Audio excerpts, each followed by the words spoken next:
Good morning. I'd like to welcome you to BlackUSA.News, Donnie Glover Show. I hope that you're well. This is 2/22/2022. There's a lot of twos. You think people will be playing that number today?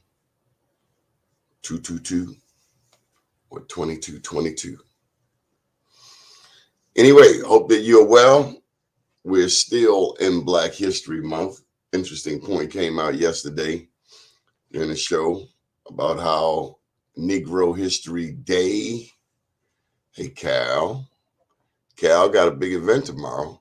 How Black History Day came about. It was first Negro History Day, and then it was Negro History Week, and over time it evolved into Black History Month.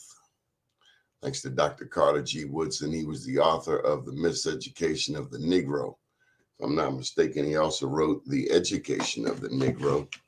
And his point, particularly in Miseducation of the Negro, is how African Americans are quite often the only ones to send their young people to school to come out and work for someone else, as opposed to taking that education, bringing it back to the community and making it work for the home team.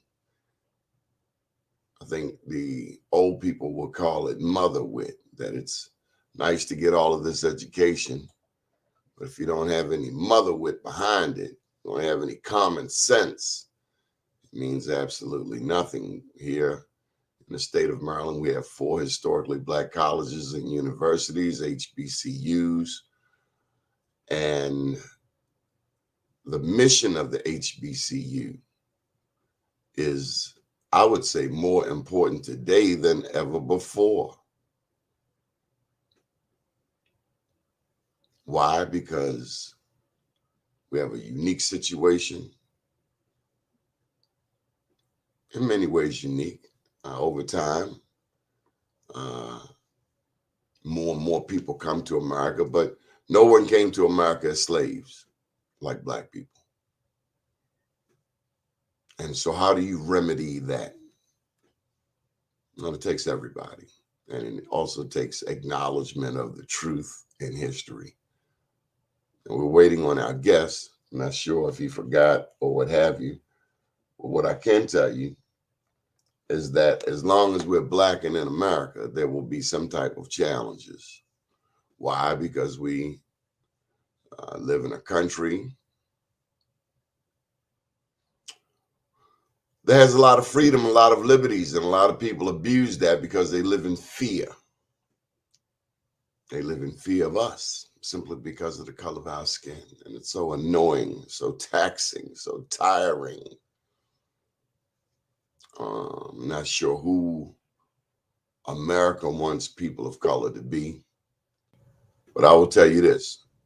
We are who we are. We are proud of who we are. We come from a strong legacy, a long history. Our people shed blood for this land in every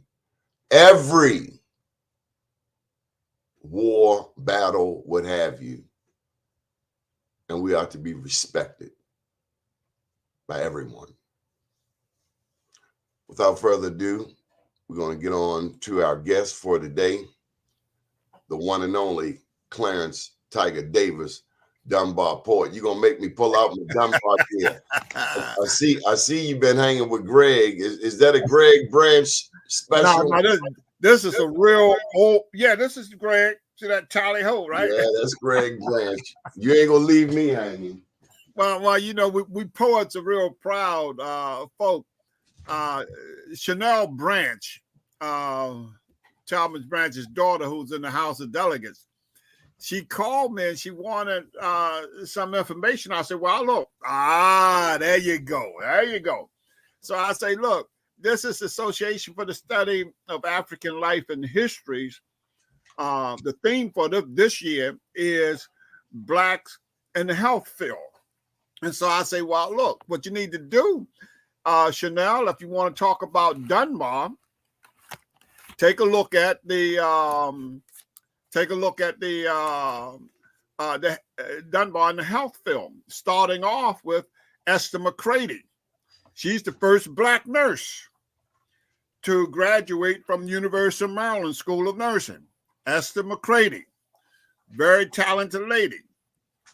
The first Black female to graduate from University of Maryland Medical School is none other than Dr. Lois Young. You know, her daddy was Dr. Ralph Young, who had to practice in East Baltimore. She, too, was a valedictorian at Dunbar High School.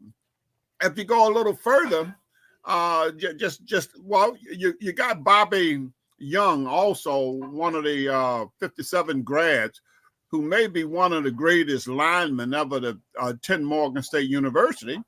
When I was working at Sinai Hospital, he was finishing his internship. I think he ended up in the military.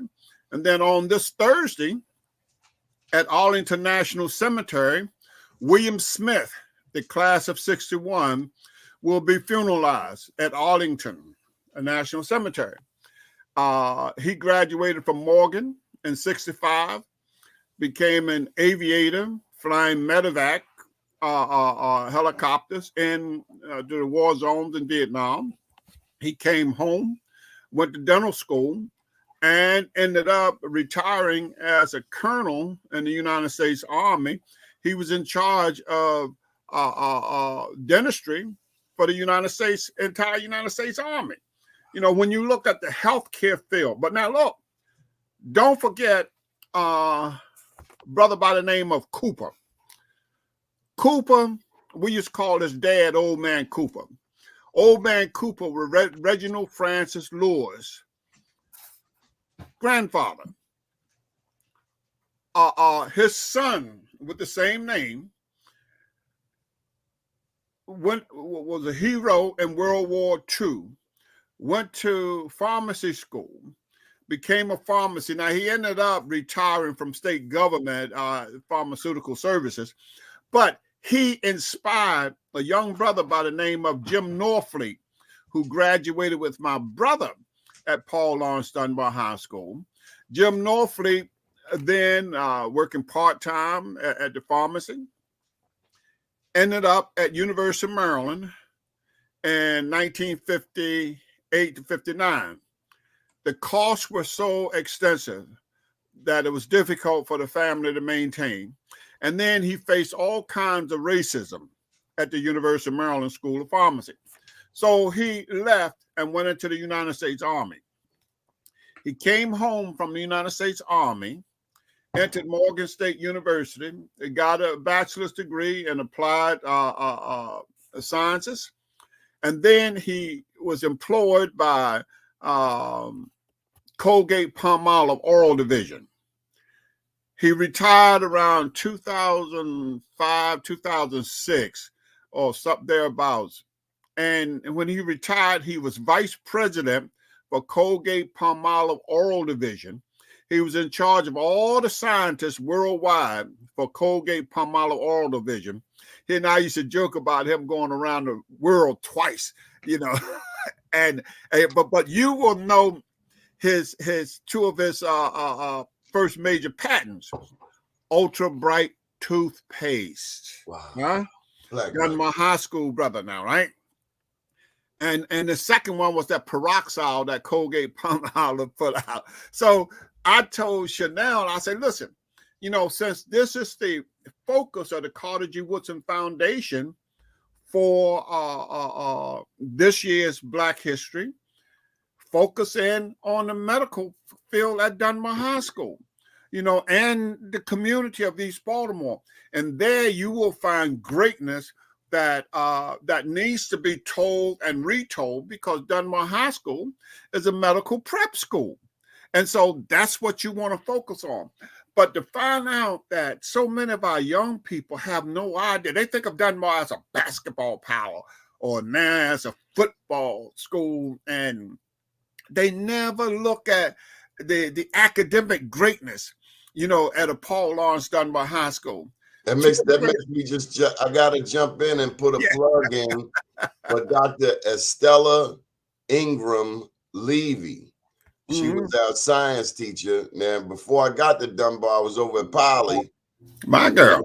They were waxing me with that algebra 2 trig and physics, but she broke it down. she broke it down like a shotgun. She made what others were making complicated so simple. And I thank God for Dr. Estella Ingram Levy. All of the guys loved her because she wore these pencil skirts. Yeah, and she still looked good too. Yes, Lord.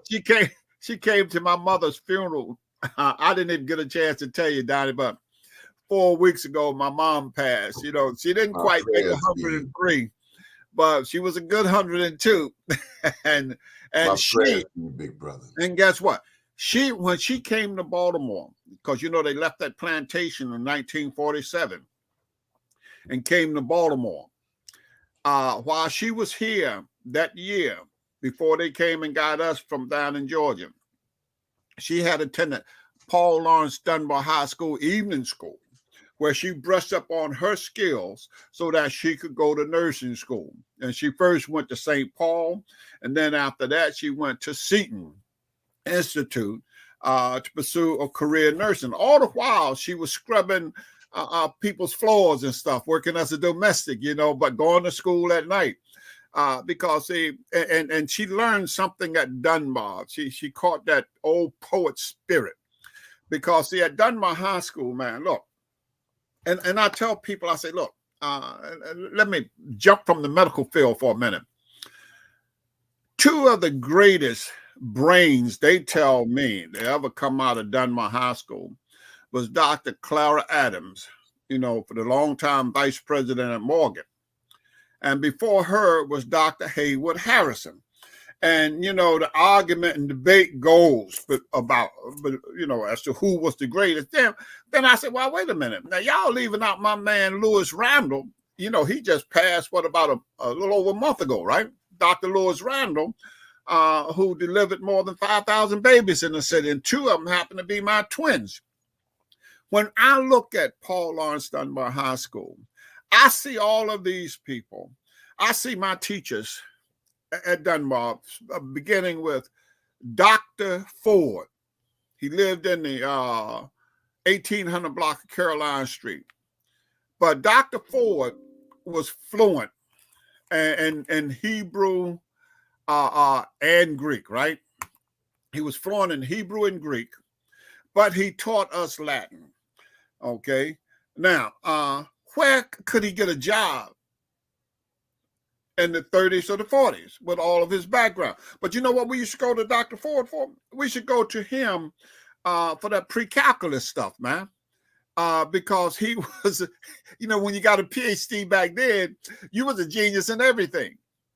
I look at my English teacher, and you will know her because she was probably regional superintendent when you was in school, Dr. Thelma Banks Cox. I think she was a Delta, one of the greatest ever. She was my English teacher, and she used to wear this African garb, the short hair. She made me proud I was black, man, and complexion, because, you know, back in them days, you almost had to be light-skinned to be recognized, right? Then you move from my English, and you look at my math teachers. My math teachers was Dr. Joel Carrington. Now, notice, I ain't talking about nothing but PhDs, because that's what we had teaching us in high school. Dr. Joel Carrington, because I had him for geometry. But then I guess perhaps the strongest math teacher we had was Dr. Russell. Now, you've seen that movie Hidden Figures, right?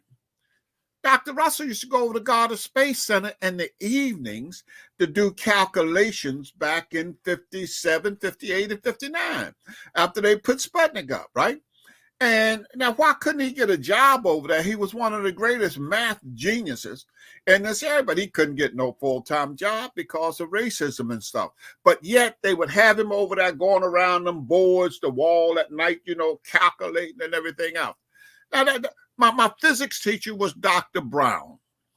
Now, so when I go through all of that, probably my weakest teacher in terms of credentials, who all she had was a master's degree, was my history teacher, Miss Yolanda Williams. Now, previously, she had been married to County Cullen, but her daddy was W.B. Du Bois. Hold up. She was the weakest. Du Bois's daughter. Du Bois's And daughter. happy birthday to Du Bois. His birthday is tomorrow. Du Bois's daughter was married to Carter G. County Cullen. County Cullen. Yeah. The poet. Yeah. And then after him, she married a guy named Williams. Now, I forget the house address over there on Pulaski Street, right? But she was probably the weakest teacher I had as far as credentials is concerned. But look at how great she was, and she was the weakest one. But you know what she did? She was into the arts and the humanities. She headed what we call the Golden Masculine. These were our actors, and they put on 2 to 3 plays every year, and one of them was in French, you know. And so she trained some of the greatest actors and greatest performers ever to come out of Paul Laurence Dunbar High School. So when I look at all of our teachers, and then I look at, you know, the contributions, like for instance, 2 of the founders of the Black Pilots Association was Jim Betts and Frederick Boone. Frederick Boone graduated, I think, in 58, and Jim Betts graduated in 56. Yeah. And Jim Betts, now, when he retired as a colonel in the Air National Guard, but he retired as a captain for American Airlines. And one of the reasons he left the Maryland National Guard to go to D.C. National Guard is they call him a nigger. And so he just figured, well, there's nowhere for me to go in the Maryland Air National Guard, because they didn't want him to fly A-10s, even though he was qualified to fly them A-10s. He went to D.C. National Guard and ended up retiring as a colonel. So when I look, since we're talking about that military, let me tell you, man, this week, I just left the funeral or the family visitation for Colonel Reese Boyd, full bird colonel, yesterday from 3 to 5 out in Columbia. His funeral is today. The other brother I mentioned to you, Colonel William Smith, his funeral is Thursday at Arlington National Cemetery. I can't get to that one because of, doctor's appointments. But when I look at Dunbar High School, all I see is nothing but greatness. I love all them athletes too, because even if you look at the athletes, like they tell me Reggie Williams' daughter is an attorney. So even the athletes that Flaky or Bob Wade taught, like Muggsy Bogues and all of them, man, they grew up to be great men, great humanitarians. I mean, look at Reggie Lewis, who became the captain of the Boston Celtics. He trained by Bob Flaky Wade, man. People have no idea. And so of course, I got some trivia for you. Yeah, go ahead. Who knows more Dunbar history? Mm-hmm. Nathaniel McFadden or Clarence Davis? Well, look, let me say this. I would come in second, but McFadden would not be close, okay? Because the one person, and I will always acknowledge this. I said, there ain't but one person I know that loved Dunbar High School more than me. And that was Edwin Johnson. Remember, he passed away about a year and a half ago. Edwin knew more history of Dunbar than you? Man, Edwin loved Dunbar High School. I said love now. He loved Dunbar High School. But my being a historian, I used to collect all this data on our graduates and all. And you know why I looked at him cockeyed when I saw him down the convention center with another school. Oh, Edwin Johnson? Well, he was down there with that little school that he and Carl Stokes founded down there at Jameson. Is that who he was representing? Yeah. But look, make no mistake about it, man. Edwin loved Dunbar High School, man. And he loved East Baltimore, and I know he was loyal to Carl Stokes. Oh, absolutely. And in the game of politics, you have to have an Edwin Johnson on your team, because otherwise you're in trouble. And what I'm getting to is what I call the most critical ingredient in any political organization. Are you ready? Are you ready? Are you ready? All right, bring it. It's called trust. Trust. That's right. Trust and your word. You gotta be able to. Your word gotta be good. I heard someone, going back to your military. Yeah. I was watching a movie last night, and it talked about the loyalty of a soldier. They were talking about black soldiers, and like you said, at home they call me nigger. At home, race, and that is one of the rare occasions you will catch me using the N-word. But when it came to the military, the verbiage was that we're all in this together. Still with us, Tiger? I think he fell off for a second. And so we're talking with former Delegate Clarence Tiger Davis. I think he got disconnected there for a second, and presumably he will be back. We're talking about Black history. He's talking about Dunbar, Black history, Paul Laurence Dunbar. As a matter of fact, he and I share the same birthday, June 27th, as did the principal at the time when I was there, Dr. Elsie Gladden. Actually, I had 1 year of Julia B. Woodland and 1 year of Dr. Elsie Gladden. Dr. Elsie Gladden was the first African-American to get a PhD in education, if I'm not mistaken, from the Morgan State University. So we thank Tiger Davis for coming in and sharing some of this history. Here we go. Hey, we're back on. Yes, sir. Yeah, you was about to talk about that military history, huh? Well yeah, and what ballpark. the line that was said was, at home I'm the N-word, but in the military, on the battlefield, race disappeared, because now you got people of all races fighting for America. Well, that's true now.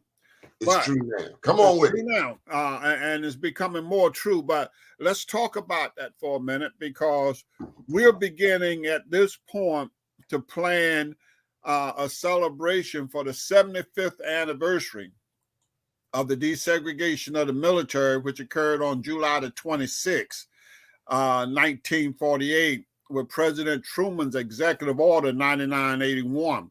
That was the most definitive or most monumental event in the entire history of the United States, because it laid the foundation for America moving toward a more perfect union.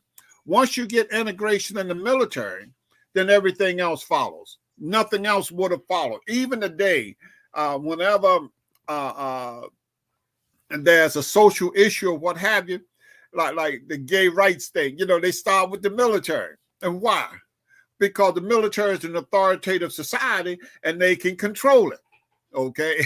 And so in 1948, when Truman issued that executive order, and he didn't issue it out of the goodness of his heart, a black colonel had been killed by the Klan down there in Georgia, right?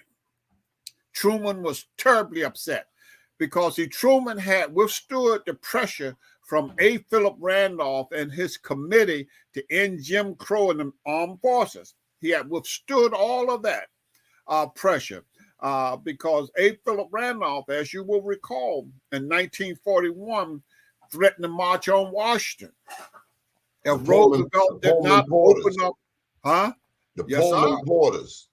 Yeah, that's who he was. But now he was much more than that. And he threatened to march on Washington in 1941. Now he pulled it off in 1963, right?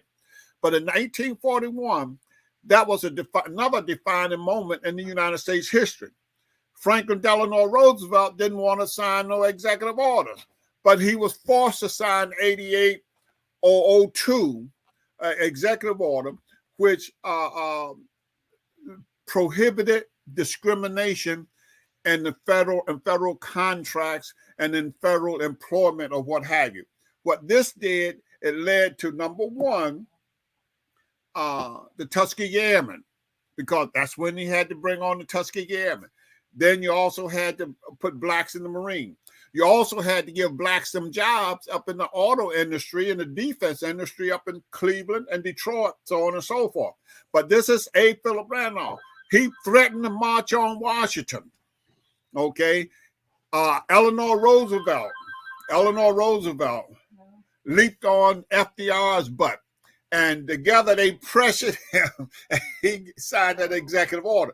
That led to the opportunity for blacks to perform in all aspects of World War II, which then eliminated this whole idea of black inferiority or what have you. Okay, so let's go back on this. In this book that I wrote, I Am Black Wall Street, one of the things that's in here is what you taught me about James Forten. And this is what I'm getting to. In the history, we had to fight for the right to die. And I still grapple with wrapping my brain around this. I got to fight for the right to die. You just said how a lot of soldiers were not allowed in combat because too many of their white counterparts felt like we were inferior when it came to the battlefield. But my history tells me, for instance, that if it were not for the 1st Rhode Island Regiment, this country may have never broke away from Britain. And so there are many instances where the black soldier, even when I talk about the Buffalo soldiers and the soldiers with Chief John Horse that first went to Oklahoma, then they went to Mexico, then they became the Border Patrol for Mexico. Our soldiers were gallant fighters, but so often they got curbed to the side. That's true. But now, and see, one of the things that our community does not recognize is that, okay, and I don't want to take nothing away from Dr. Martin Luther King and a lot of the others, but, you know, the progress always begins, you know, in the military. Because, see, once you have served in the military, you know, that does something to you. And you will see that all of those people like Pine Mitchell, Ben Hooks, Medgar Evers, all of them came home from the military determined that, hey, look, we defended this country. And now we got to do what? Enjoy all the benefits, you know, of that service. Well, this goes way back. You know, you mentioned James Forten, one of the truly great ones. But let me put something out for your viewers right now. And I want your viewers to key into their laptops the name William Cooper Nell. William Cooper Nell will write the definitive book. I think it was maybe 1854. I know one of his books was written in 1854, but it will be the Colored Patriots of the American Revolution. Now, most folks don't even know there are books out there on the blacks who fought in the American Revolution, but William Cooper Nell wrote the book. In fact, one of the books he wrote, Harriet Beecher Stowe, wrote the introduction to the book. See, our history is there, but it's just been hidden, and we keep expecting somebody else to present our history when it is our responsibility. You know, I accepted that responsibility in between 1968 and 1969 because, you know, I had a scholarship to go to law school because the law schools were trying to buy blacks to come in. Man, everybody wanted to have a black, especially if you was dark skinned, you know, back in the day, right? But I chose to stay with my professors like Dr. Roland McConnell and Dr. Benjamin Qualls and Dr. What was Howard's name now? I can't think of his last name right now off the top of my head. But he wrote the book. He wrote the book on Black nationalism between 1820 and 1850. Now, think about that. Damn. Black nationalism between 1820 and 1850. Now that excited the hell out of me, you know, coming out of the black. William Cooper Nell? No. Cooper Nell wrote down. Let's see, what was Howard's last name? Oh my goodness. You know, it'll come to me. Howard Bell, Dr. Howard Bell. He did his doctoral thesis on what some folks call the Black Convention movement, which was really about Black nationalism between 1820 and 1850. Okay. And that became a defining moment for me because see, I had all these people as my professors at Morgan. And see, then everybody started trying to buy Morgan's professors and take them somewhere else.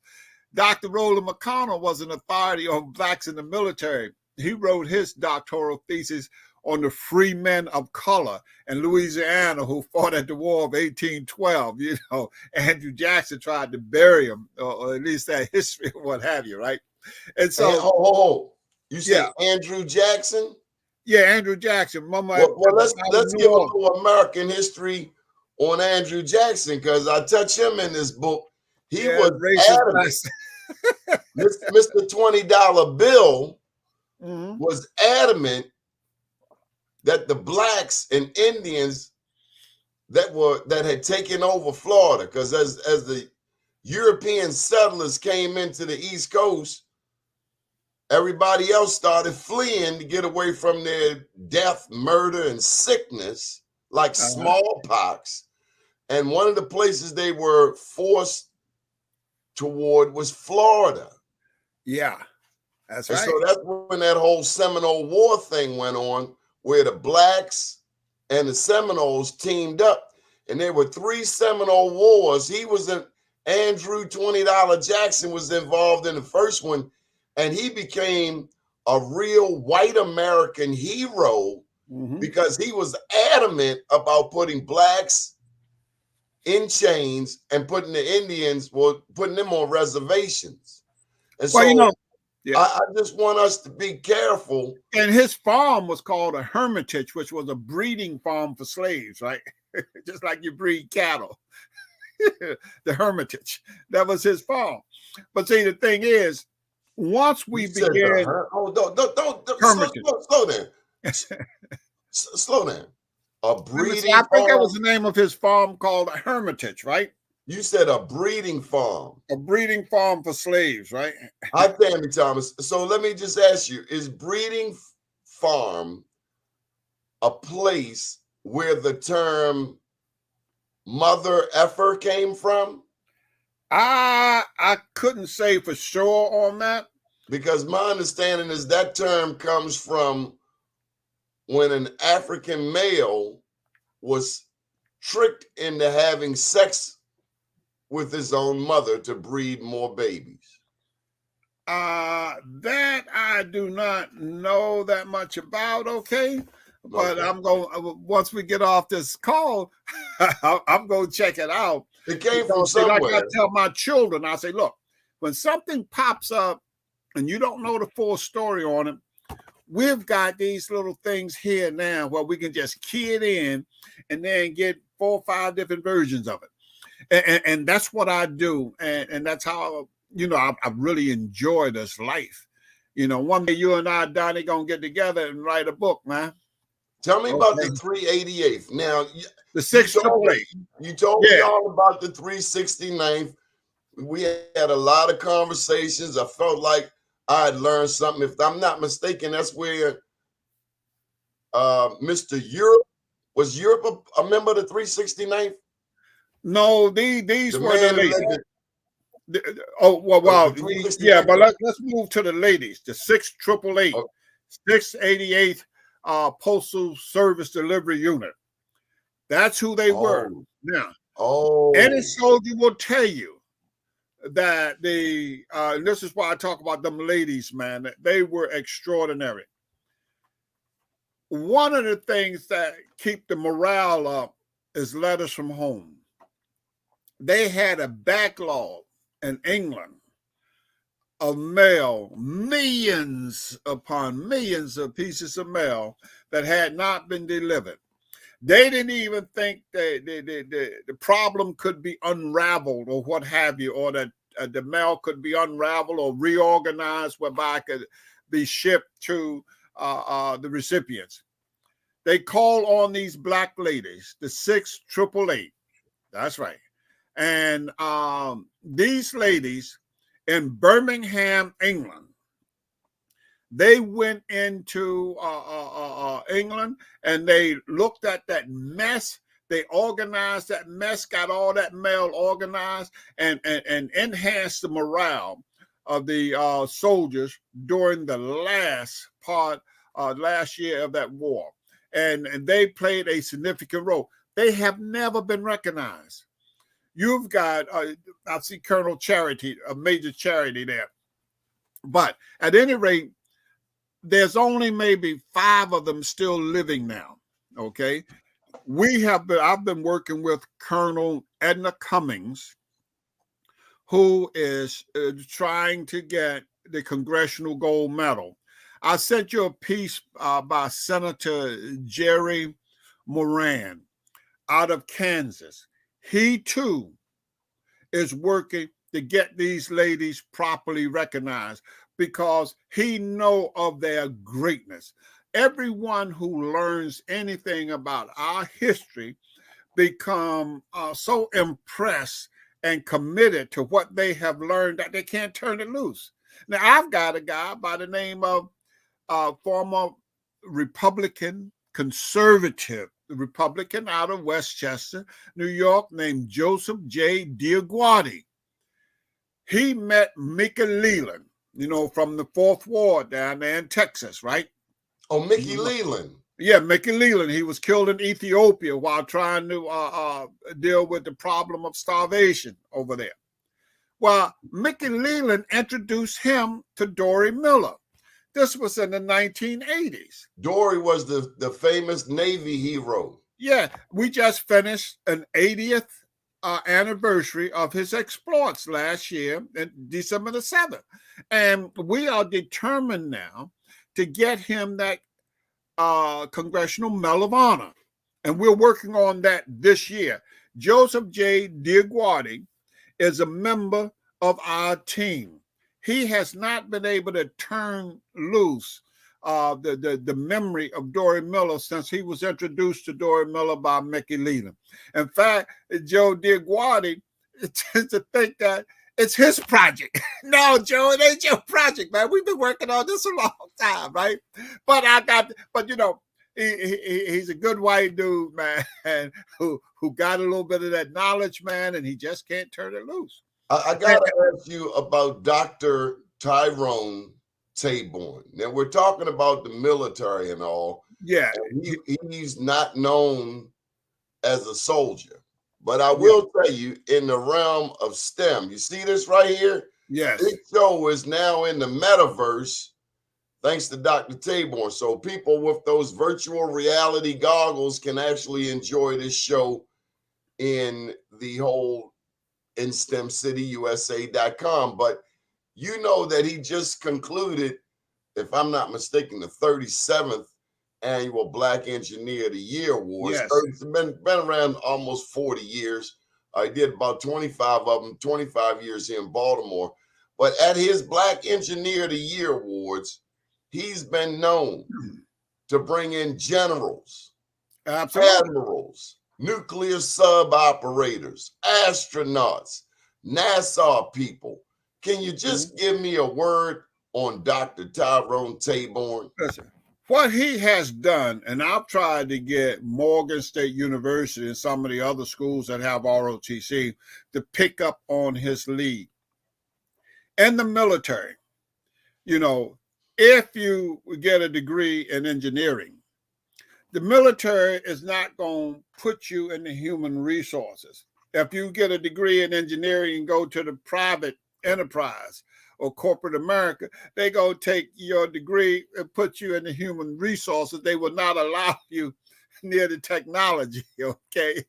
In the military, if you get a degree in electrical engineering, you're going to be building chips to put in people's brains to make parts of their body move that no longer exist. because the military is not going to hide you. You're going to have to perform.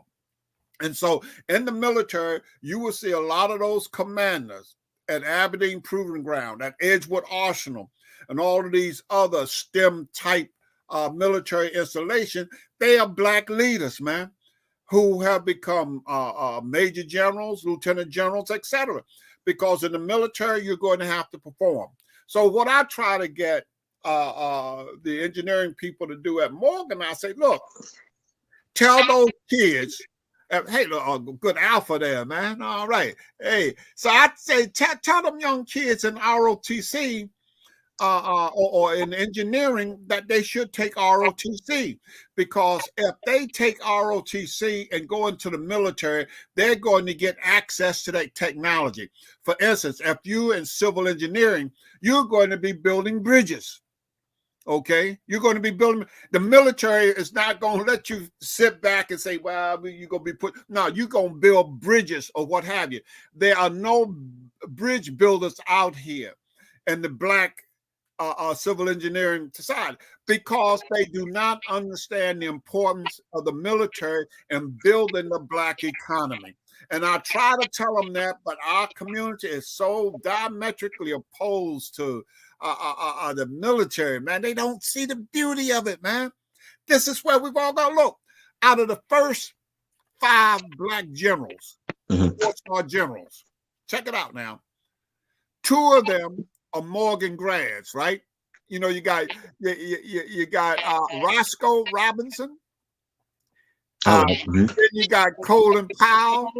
Then you got Larry Ellis, and you got Kip Ward, and Johnny Davis was Wilson, right? Johnny Wilson. Larry Ellis married my neighbor. Larry Ellis married my best friend's sister, Jean. Yeah, she's a beautiful girl. Yes, beautiful lady. Yes, it was. But now you got that alpha on, and speaking of the alphas, I got to pay tribute to the good colonel who became Brigadier General McGee. You know, buried him. He was an alpha. Oh, I knew of him, but I didn't realize that he was frat. Yeah. Well, you know, Trump. One of the good things Trump did was to promote him from colonel to brigadier general. Right. Because remember now, he was a Tuskegee Airman who flew hundreds of missions during World War II. Then he went to Korea and flew tons of missions in Korea. Then he went to Vietnam and flew hundreds of missions in Vietnam. There ain't too many fighter pilots or pilots who has lasted 4 or 5 wars. Combat missions. Right. That's Colonel McGee, but yet he was only a colonel. Everybody who knew him knew he should have been promoted to general a long time ago. Now, what I did when I had him, we honored him at Morgan about maybe 3 years ago, I think it was. Okay. But all the alphas from up in Harford County came down. Okay. Yeah. I did not know he was frat. Yeah. When I found out he was an alpha, I called my boy Jimmy Clark, the insurance agent up in Harford County. He pulled together all them alphas, man. He got a lot of good pictures of it too. Oh, I'm gonna have to go check those out. I had to jump on today because when I saw you on, I had rushed through preparing for my show. I know I got to go and get ready to get on, but you are one of my favorite elected officials from back when I was the reading clerk in the House of Delegates. Like, I remember. And to be honest, you have been a model of how you maintain Black excellence and still community connection. Because I have seen many of your peers, and some of them, once their first name becomes the honorable, they forget where they came from and that everybody around them is honorable. And to watch you navigate your entire career in a space of continuing to advocate for people, I couldn't let this opportunity go by. I know Doni, you tell Doni, man, he just left. He was like, okay, you want to come in here now? You here by yourself. But I couldn't. I'm so glad to see you, man. I am so glad to see you. I could not let this go by without me just stopping in and just saying thank you so much. And listening to you today, I didn't. Okay, so I knew you were an advocate, And I knew you were an expert politician. I did not know you were a historical scholar, sir. Well, Like, I'm sitting here taking notes. I got notes on this show for my show now. All right, look, if you recall, every Friday before the last Saturday in February, I would get up on the floor. Yes. And present, a story about what our remember day was. Yeah. And what would happen is, and I'm going to tell the truth about this. I could hear the murmurs and among the blacks. Oh, there he goes all that military stuff, right? And so on this particular day, I was talking about the 761st Tank Battalion and the 183rd Engineers. And the reason we was talking about them was they was at the Battle of the Bulge, which was the defining moment for World War II and the greatest battle. And what happened is, when I was talking about the 761st Tank Battalion, now what they did, they liberated our elite unit, the 101st Airborne, who was pinned down at Bastogne and being wiped out. They was in the snow up over their head. They was being wiped out with that death from the sky. The Luftwaffe was bombing them and the mortar rounds was coming in. From the back of the General Assembly, the House of Delegates, Doc McClellan came walking to the front. From the back, because I sat up front. He walked up to me with tears in his eyes and looking straight at me and asked me, Tiger, could I have the microphone? I say, sure, Doc, I'm confused, man. With them tears. And then he started saying, he said, Tiger, thank you. It's about time somebody recognized them boys. And then he changed the boys because he was a little bit concerned about his language using boys or black. He didn't know what to say. Right. And he said, I was there. I was 101st. I never thought I was going to get home. Wow. And then when I saw them tankers break through, I knew they was ours because they was black. Hitler did not know black. You knew where they came from. The 183rd Engineers built the bridge across that tributary, that waterway, so that the 761st Tank Battalion could get there. Now that's Jackie Robinson's old unit, even though Jackie Robinson had, gotten his discharge. But the 761st Tank Battalion.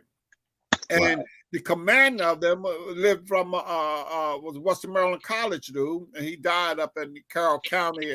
The name slips me right now, but that was a piece of history. Now, once the white dude, Doc McClellan from Western Maryland, had recognized the greatness of what we was trying to present, that's when the black folks accepted it.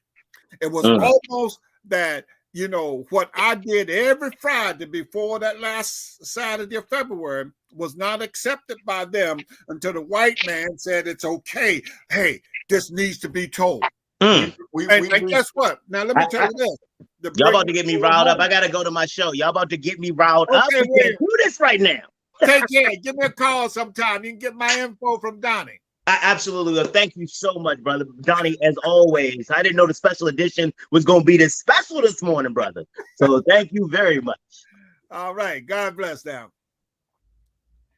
Yeah, he's a good young brother, man. I'm so proud to see these young brothers, man, develop. He loves history. He's a big, he does the 10 o'clock show, Mr. William Honeyblue. Yes, sir.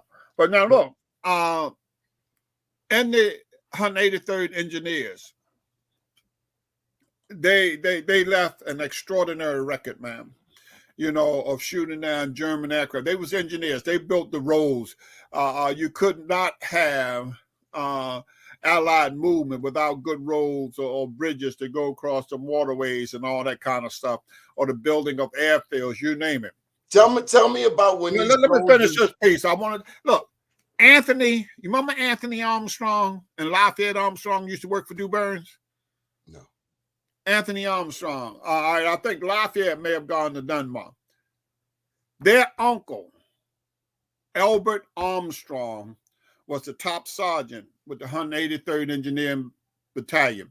He was from down the Eastern Shore of Maryland and or Southern Maryland, and they came to live in Baltimore. But that was his uncle, okay, Albert Armstrong. He was on the cover of one of our magazines because we had him on the cover along with a Montfort Point Marine, one of the first Black Marines. And let me just mention him real quickly, and then I'm get back. I get start wound up. But this is a man that every Black person in this country should know, okay? Let me see how to put this now. He led what was called the Minority Steelworkers for Equality. Okay. The Minority Steelworkers for Equality busted or took the biggest corporation in America, the United States Steel Industry, and broke the back of racism and Jim Crow. And once they did that, IBM, Xerox, and all the others fell in line. His name is Lee Douglas. Lee Douglas. Now, I told my sister and all of them who went into corporate America, I say, look, if Lee Douglas had not led the minority steelworkers to break down all them barriers, you all would not have gotten them jobs. You know, but he's a nobody because he worked his way up the zone committeeman, you know, representative in the steel industry. I got to know him in the mid-60s because they used to take me, a young boy, with them, you know. Now, look, let me tell you what they did. And this was, what was that, 64, 65, man. They took me to the office for Secretary Wirtz, who was the Secretary of Labor. Kennedy had appointed him, and that was the Johnson administration.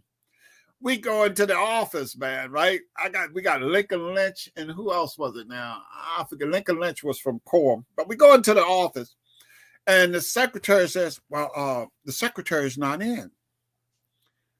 Lincoln Lynch and Douglas said, well, we'll wait. But I don't think you understand. He's not in the building. We'll wait. Well, I don't think you understand. He's not coming back today. We'll wait. You know, hey, look, Secretary Wirtz came from wherever he was to meet with them steel workers, minority steel workers for equality, man. That's when I looked at and saw the power in people sticking together because they look in the steel industry, they were supposed to have equality. But what we found out, man, was that here we're paying union dues and the union is fighting to maintain the status quo of white superiority. And we paying dues to them, man. You know, and so Lee Douglas broke the back of racism. Now, he was head of the Dunbar Community Association down there. He still lives down there. He's about, I think Lee is about 96, 97 years old now, you know, but he has had his best days. One of the greatest human beings I have ever known. And I put him up there with Dr. Martin Luther King because, see, everything is based on economics. Now, whatever King did for the social, political thing, he broke the back of racism in corporate America, which was one of the most defining moments in our history. And nobody knows who Lee Douglas is. Okay, well, I gotta tell his story. I got to get you to mention Isaac Myers. Okay, Isaac Myers. Union, and you mentioned our proud Dunbar poets right over there in East Baltimore. Yes, sir. In the early 1800s. Myers, what's it called? A Myers Douglas? Yeah, that's it. Yeah, okay. Yes, Frederick Douglass, Isaac Myers Maritime Park and Museum. I think that nonprofit got that building for $1. Yeah. But nonetheless, Isaac Myers formed the Ship Caulkers Union. So look, we got 4 minutes. I'm gonna defer the rest of my time to you. You can say what you want. Well, one of the things that you know, I've been trying to do, like, for instance, I used to tell my students at Morgan, I say, look, you know, and I taught, it didn't matter what history I taught, I was going to teach us anyhow, right? So I say, look, I need you all to study hard, because if you all study hard, and dedicate yourself to your studies, y'all gonna become black people one day. Well, Professor Davis, what do you mean we gonna become? I say right now you're only a figment of somebody's imagination of progress in America, But I need y'all to become black people. Then I would give them a list of names and stuff I want them to do. Because see, what I did, I would give them an assignment the first day to kind of like get them to think, because our students have been programmed to be inferior. They've been programmed to be affective as opposed to cognitive. I'm watching how people want to imitate other people. And as you're talking, I'm thinking about the rappers who take on names like Scoleone or Mafioso, not realizing that we are descendants of greatness. Yes. Now, look, what I tell them, I say, look, what I want you to do, by the time you finish this program, you're going to understand that black people built America. And I don't mean through slavery and none of that. I say, if you look at STEM, technology, what have you, you start with Benjamin Banneker, you come on down. White folks didn't do no work. So all the inventions or what have you, these were black people. Whether it's the shoe industry, you name it, it was black people. Even in medicine, it was black people, okay, in the science and technology field. If you look at the culture of the country, even country and Western music had its foundation with black people. Man, we built it all. Bill Bojangles Robinson, Fred Astaire stole everything he could from Bill Bojangles Robinson. We were the greatest in everything. If you look at democracy. It was a black lady came up with rock and roll, Sister Thought. Yes, sir. Now, if you look at democracy, this would not be democracy without the agitation of black people for America to fulfill its destiny of being a democracy. So I don't care where you look in the culture or the scientific community, technology, or what have you. Hey, man, it's been black people that built this country, man. White folks have stolen it. If you look at all the towns, look at how many towns in Maryland. Look at San Domingo down here, down on the Eastern Shore. All those little towns called Uniontown. These were towns built by black people. White people may have burned them down on occasion or what have you. But every time black folks built up something, white folks was trying to tear it down. But despite all of that, we have continued to prevail.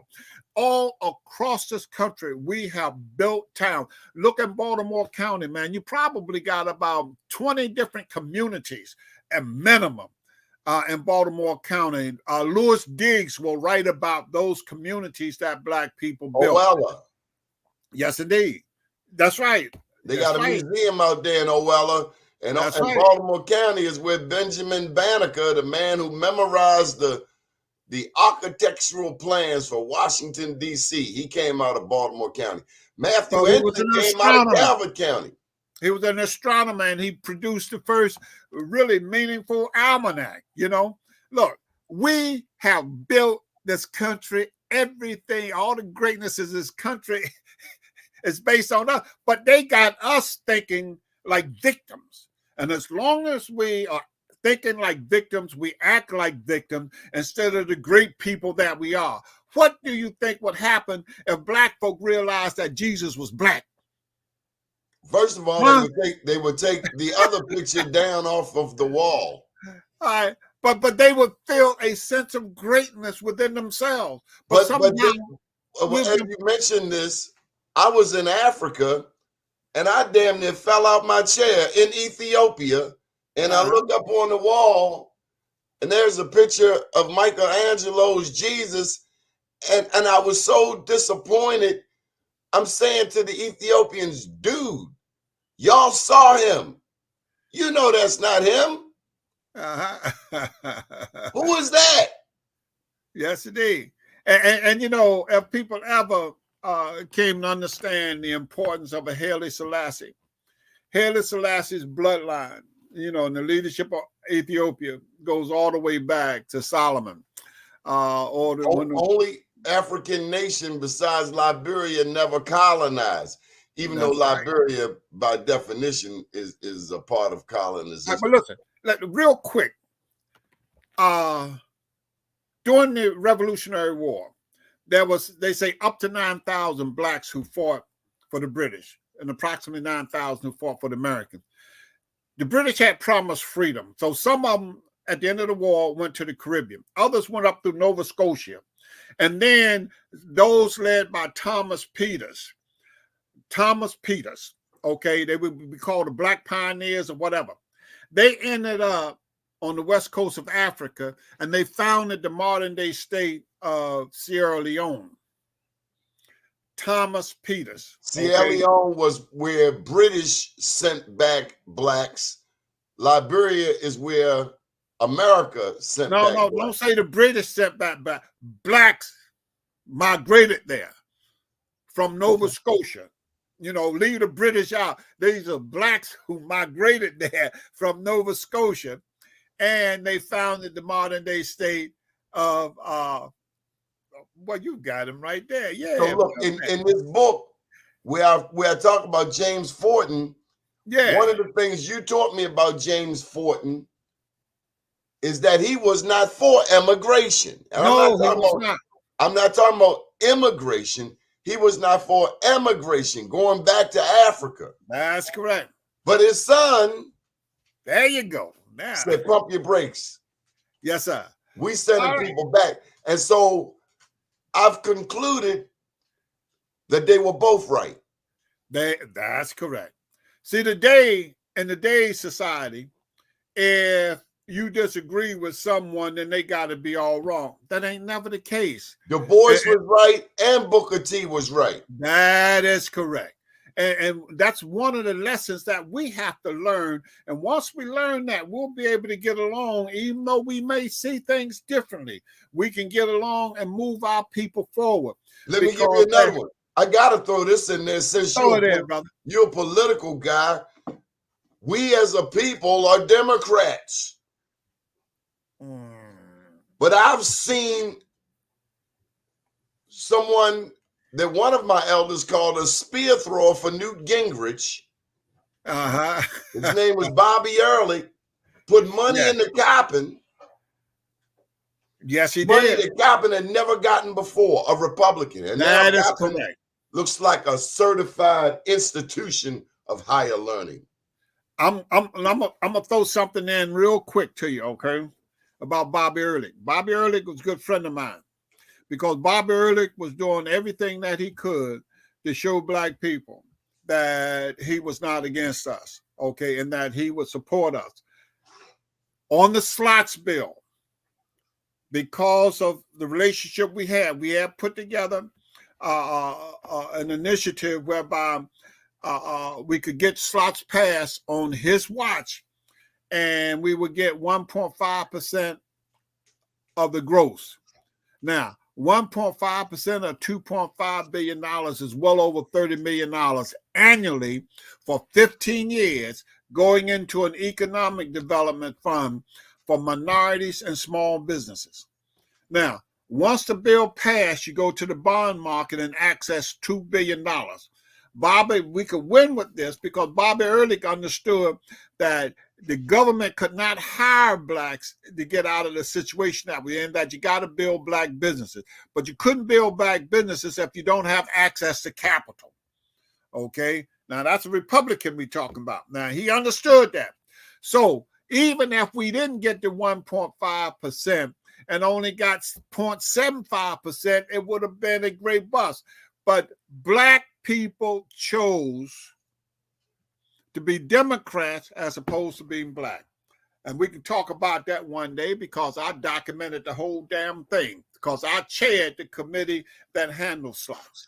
And I documented everything, okay? Think about that.